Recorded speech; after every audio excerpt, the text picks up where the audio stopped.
Hi good morning. ఇవాళ చూపించేదైతే healthy breakfast. ఎగ్జాక్ట్గా 425 calories ఉంటాయన్నమాట. 30 గ్రామ్స్ ఓట్స్, 1 స్కూప్ వే, నాకు ఒక 7 to 8 ఆల్మండ్స్ వేసేసారు. నార్మల్గా అయితే యూజువల్లీ నాకు 5 ఉంటాయి. ఆ తర్వాత హాట్ వాటర్ ఎందుకు వేసుకుంటున్నామంటే క్యాలరీస్ తక్కువ ఉంటాయి హాట్ వాటర్ వేస్తే. సపోజ్ ఇంకా బాగుంటుంది టేస్ట్ కోసం అని మనం మిల్క్ వేసుకున్నాం అనుకోండి, అది 600 క్యాలరీస్ దాటేస్తుంది. సో 500 లోపు అంటే 425 క్యాలరీస్ ఉండేది. ఇంకా బనానా యాడ్ చేసేసి హనీ యాడ్ చేసి ఇచ్చారు, ఒక 10 ml నా దాంట్లో అయిపోయింది నాది.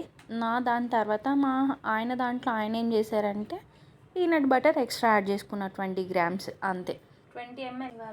అదే డిఫరెన్స్. ఇంకొకటి ఏంటంటే ఈ బ్రేక్ఫాస్ట్ మీరు రేపు మార్నింగ్ బ్రేక్ఫాస్ట్ తింటున్నామంటే నైటే ప్రిపేర్ చేసుకోండి. మీల్ ప్రిపేర్ చేసుకొని ఫ్రిడ్జ్లో పెట్టి తింటే అసలు క్రేజీ, అద్భుతం. ఇంత బాగుంటుందా హెల్తీగా తినేవి కూడా అనిపిస్తాయి. డెఫినెట్గా ట్రై చేయండి. ఎవరైనా వెయిట్ లాస్ అవ్వాలనుకున్న వాళ్ళైతే ఈ బ్రేక్ఫాస్ట్ అయితే అసలు గేమ్ చేంజర్ అని చెప్పచ్చు. చాలా అంటే చాలా బాగుంటుంది. ఇంకా హెల్తీ రెసిపీస్ కావాలి అంటే సబ్స్క్రైబ్ చేసుకోండి. బాయ్.